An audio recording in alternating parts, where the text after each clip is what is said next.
Garry Paskwietz here for WeAreSC along with Darrell Rideaux from Brian Kennedy Howard Jones Field. Darrell, we're getting close to finishing up 2 weeks of fall camp. Want to talk a little offense today.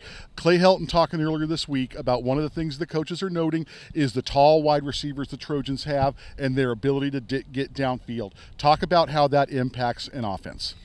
Garry, when you're going up against a team with a lot of tall wide receivers, the first thing that comes to mind is length times width times height. When you think as a defense that you can mix it up zone or man coverage and you think you have the field covered, guess what? That added dimension of height allows for these receivers to get up. And last I recall, I'm still under 5'9", going up against a 6'4" receiver with the vertical of some of these guys, 40-inch vertical.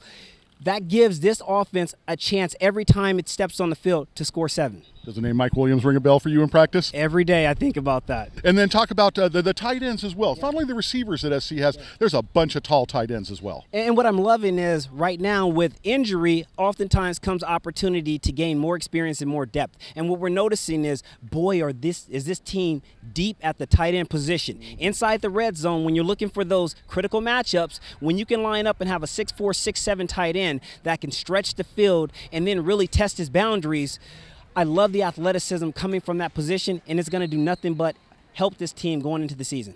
And then Clay Helton talking about one of the keys to it is the ability to get the run game going, because when you get the run game going and the defense comes up, then you take those shots. And you made the comment, you can't dilly-dally around on the run game this year. No, I don't think so, because think about it. Last year, there was a lot of veteran leadership coming from that running back position. This year, there's going to be a lot asked of Ronald Jones, Rojo, to carry the load early until some of the younger running backs can kind of find their groove and find their rhythm. So it's critical for this team to be successful that the offense gets going early behind the likes of a guy like Rojo.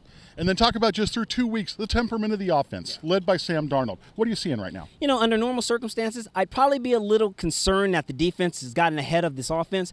But when you got the swagger of a guy like Sam Darnold and you know the moxie that he plays with, you know that when it comes down to this team really kind of finding their rhythm and kind of settle into a two-deep rotation, you know that they're going to come and perform. So I'm curious to see what happens on Saturday when the Pats are on and this team really takes on that competitive identity offensively. It was interesting to hear Sam talk today. It was brought up the interceptions early on. He said, yeah, it ticked me off, but we got him back in the last couple days. Right. Sam knows what's going on out there.